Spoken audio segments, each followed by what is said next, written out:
Good afternoon, everyone. I'm the president for Muskegon Community College, John Selvin. I have the distinct privilege to welcome Governor Whitmer to our Muskegon Community College Sturrus Technology Center. So 2017, we opened this facility. We're pretty close to right around that time, 2017. $18.5 million, and we looked at designing this around all the critical skills to the workforce. So we're hoping that we meet those needs, and we try to all the time. Governor, we're thrilled to have you here today.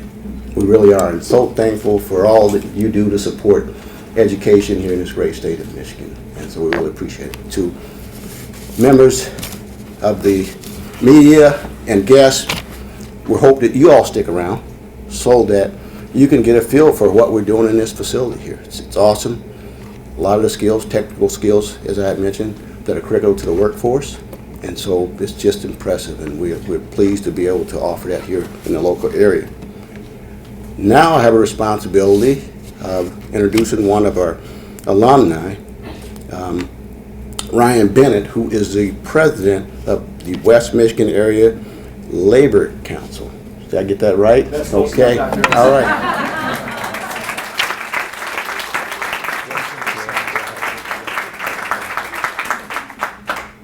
Good afternoon.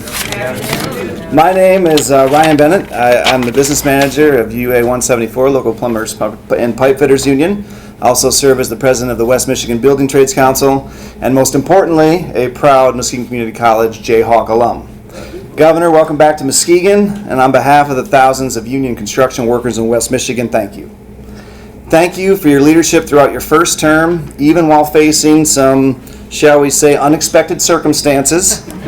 You never lost sight of those kitchen table issues that affect our members every day. We appreciate that, and we can't wait to fight alongside you during your second term, which is off to a fast start. Thank you for making the repeal of the punitive retirement tax a top priority. That tax was so unfair to many of our retirees who worked their entire careers building and maintaining our great state. This repeal will have a huge impact on those workers that came before us. And as anyone in union leadership can tell you, you never, ever tick off the retirees. They usually have some extra time on their hands to air any and all grievances. They're not going to send you an email or a text. They will show up to your office, and if you're not there, they have the time to wait. And they vote.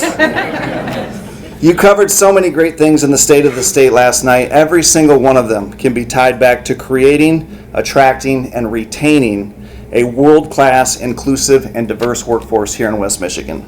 There's still work yet to do, but we're confident that under your leadership and with some new friends in both chambers, the future is very bright for Muskegon's working families.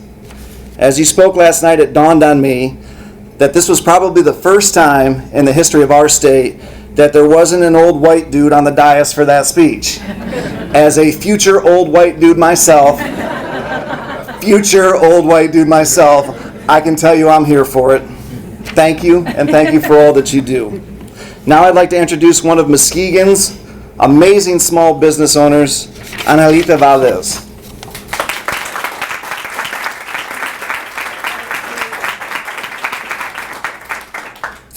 Good morning and welcome, Governor Whitmer. We're so excited to be here today in one space, and I have to tell you, as a social worker at heart and a small business owner, I'm so excited because there were so many positive things that were said last night, and not just about our economy now. The last 4 years have been amazing under your leadership, and as a small business owner, we're ready and excited to expand our economy.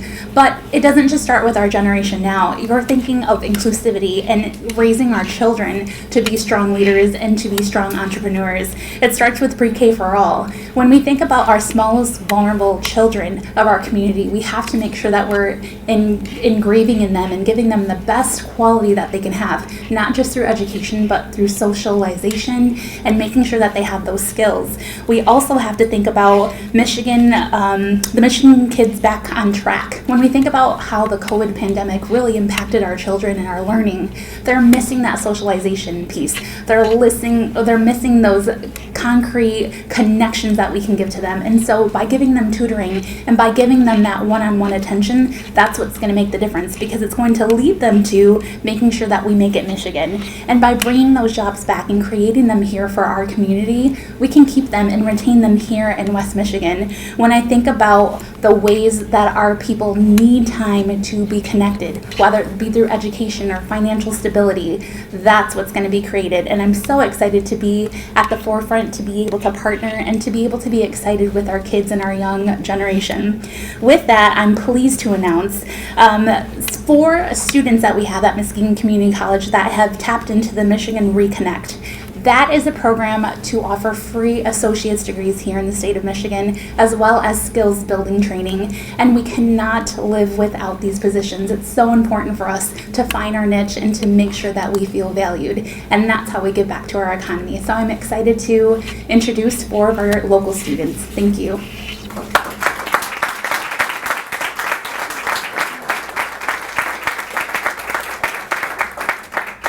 Hi, it's an honor to be here. My name's Jake Watts. I'm working towards an electronics technology certification here at MCC in my 2nd semester.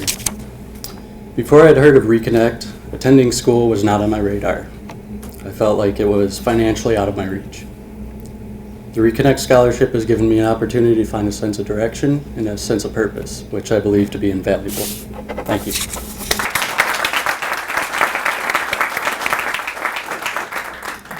Hi, my name is Bevan Catone. I am a sailor in the United States Merchant Marine and a proud member of the Seafarers International Union. During the pandemic, I experienced a lull in my career, and in that time I found myself wondering what I was going to do. And at my partner's advice, I looked up this program, and it has allowed me to take another stab at my education, which had not gone very well for me in the past, and this time I'm really grateful. I'm going in for an associate's for electronics engineering as well. I'm really hoping to use that to further my career, become an electronics officer on a ship, and maybe transition shoreside to electronics refurbishment and repair for ordinary citizens. So I'm really grateful to be given that chance through this program, and I can only imagine how much more it would help everyone else as well. So I hope that it stays around for a long time. Thank you.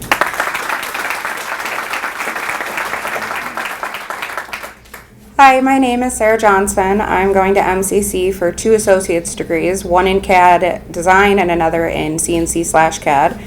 Raising my 2 girls has motivated me to go back to college and want to do better. Thanks to the Reconnect wraparound, I'm going to be able to graduate this May without any debt.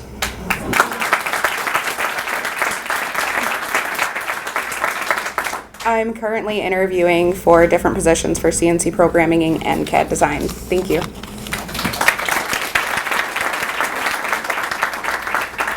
Hello, my name is Katie Carpenter. I am a nursing student with MCC. I just recently got my LPN in December, and I'm going to finish my RN hopefully by August of 2023. So close, but so far away. My motivation for Reconnect stems from my 4 children. I was a stay-at-home mom for 10 years, got into school and during COVID and did virtual learning for them and myself, and I still survived. I love to extend compassion, and through the grace of God, I've balanced it all, and I'm incredibly grateful for that. And so women's health is where I would like to end up. I've had opportunities with pediatric oncology too, so it's a tough pull. But with that, I would love to introduce Governor Gretchen Whitmer.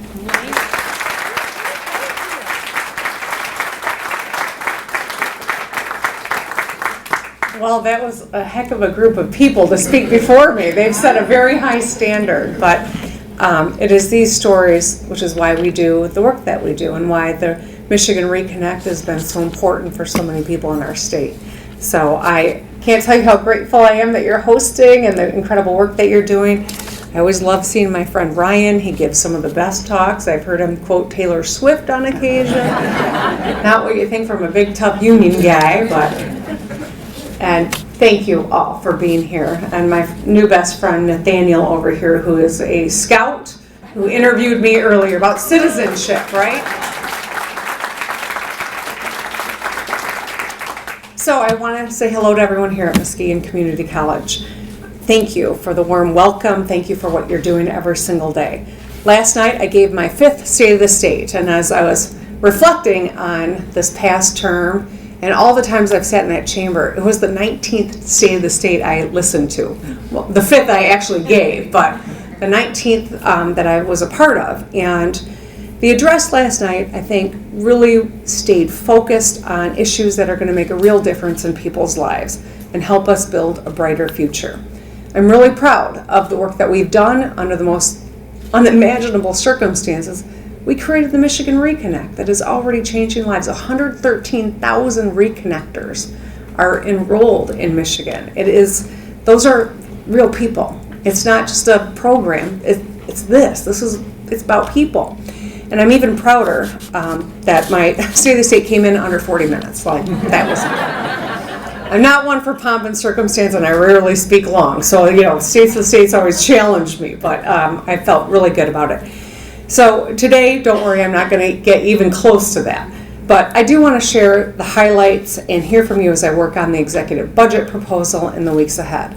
Gave my inaugural speech at the beginning of the month, State of the State last night, and in 2 weeks I'll be introducing the state budget, and that's where the rubber really hits the road. Right now, there are a lot of families in Michigan that are struggling because of the high cost of inflation. We need to lower their costs. I can't fix global inflation, but what I can do is sign bills that'll put more money in people's pockets. That's why I introduced the Lowering My Costs plan. It's got 3 parts. 1, rolling back the retirement tax that Ryan spoke of. 12 years ago, in the other administration, and I was in the legislature fighting it, but I was in the minority.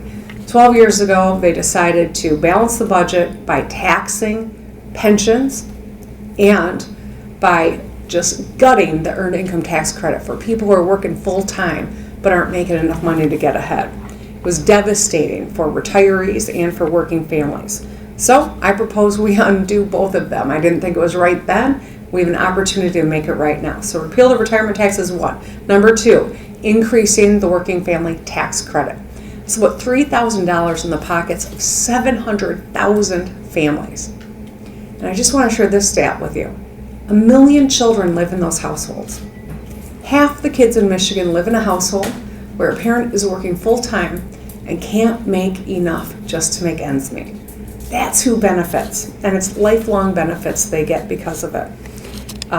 Closing health gaps, closing wealth gaps, all of that happens when you can secure a household like that. And $3,000 makes a difference to a lot of people in this state. Part 3 is pre-K, universal for everyone. So that is the goal by the end of the 2nd term, and if we accomplish that, it saves about $10,000 in child care costs to the average family in Michigan. Another huge way to put more money in people's pockets, and most importantly, get our littlest Michiganders on track for a lifelong wealth and health. To grow our economy and attract and retain more talent, I proposed make it in Michigan. It's not build it, it's like make it. You can succeed in Michigan, right? So this is a plan to expand opportunity and to protect fundamental freedoms so that we get young people to stay in Michigan and others to come to and build their lives here. Just over a year ago, we brought leaders together on both sides of the aisle, sharpened our economic development tools, and we've been landing a lot of great investment in Michigan, which is good paying jobs, not just for today, but for generations. Since then, we have brought home over $13.5 billion of investment, 13,000 new jobs on top of securing jobs that we're at risk of losing. So I say let's keep it going by making sure that we continue to compete and win and beat the rest of the world. You know, if you watched that I singled out Ohio and Indiana, it's a Big Ten thing. I want to beat those guys. This will empower us to move faster, bring supply chains home, create more jobs for you and your family, lead the future of advanced manufacturing, and secure our long-term economic growth in Michigan. I also proposed expanding this program to more people. So right now it is applicable to people who are 25 and older. I propose that we drop that age to 21 so that more people can take advantage of a tuition-free opportunity to get skills and get into better paying jobs. And I love hearing your stories. I really appreciate you sharing them. I know this isn't always comfortable to come up and give a little talk about yourself. It's hard, but I'm grateful that you did, because I think you've exemplified for us why this is so important, this work. And I also know that in order to attract young people and keep people here, we got to shore up fundamental rights in Michigan. The voters told us we expect to be able to make our own decisions about our bodies. We got to clean up zombie laws off the books and laws that make it harder for women to access reproductive health care. In addition, codify protections for the LGBTQ community to make sure that every person is respected and protected under the law. We want to tell the world, Michigan is a place where you, no matter who you are, can make it and to live a great life. My speech then, I'm almost done. My speech then touched on what every child needs to be safe. A safe neighborhood and a great education. As a former prosecutor, public safety is really important to me, and I know that we have seen an increase in crime all across the country. I also know this, that we have put $1 billion more into public safety. I'm proud of that, but we are going to do more. Funding law enforcement and communities with the training, the resources, and the mental health supports so that we can keep Michiganders safe. And also, it is time for us to deliver some common sense gun safety prevention measures that are supported by a majority of Michiganders and a majority of gun owners. Universal background checks, safe storage, and extreme risk protection orders are where I think we should start. I can tell you that if Indiana and Florida can get it done, we sure as heck can too, right? All right. And since I took office, we've made record bipartisan investments in education. I'm really proud that we did something 4 governors before me tried to do, and that is close the gap between districts. We know that wealthier areas traditionally got a lot more money to educate students than districts with fewer resources, and that the science told you it should be exact opposite. We closed the gap, and then we built equity on top by putting more money into at-risk and English language learners, more money into kids with special needs. That and CTE programs, which makes a huge difference, right? Getting young people exposed to different paths is so important. But we've got more work to do. We funded mental health and safety on campuses. This year I have proposed that we get the My Students Back on Track plan passed before spring break. That's individualized tutoring for every student. So whether you're a 3rd grader, a 6th grader, or an 11th grader who's got a unique struggle, you'll have a unique opportunity to get one-on-one instruction, and that's really important. After school programs and other academic supports. So in the months ahead, we're going to deliver on these issues and so many others that are going to make a real difference in people's lives. The good news is we've got momentum. Last week, GM announced another $800 million investment in Flint and Bay City. 2 weeks ago, we learned that we've got a $9 billion surplus, up from a projected $3 billion deficit just a few years ago. We are going to build hundreds, hopefully thousands more affordable housing units, lower the cost of college for a majority of Michigan graduates, and best of all, the days are getting longer, minute by minute, as we barrel through the year. And I think 2023 is going to be a good year, and good Lord knows we deserve it, right? We've been through a lot, but we're making progress, and this is a special community. I love Muskegon. I love every time I get an opportunity to come over here. I grew up in Grand Rapids, so I kind of feel like a West Sider. And, you know, I think that your success here at the college, in scouting, small businesses, your success is so important to our collective success. And so I'm all in. What do we say here in Muskegon? Watch us go? All right, watch us go. Thank you.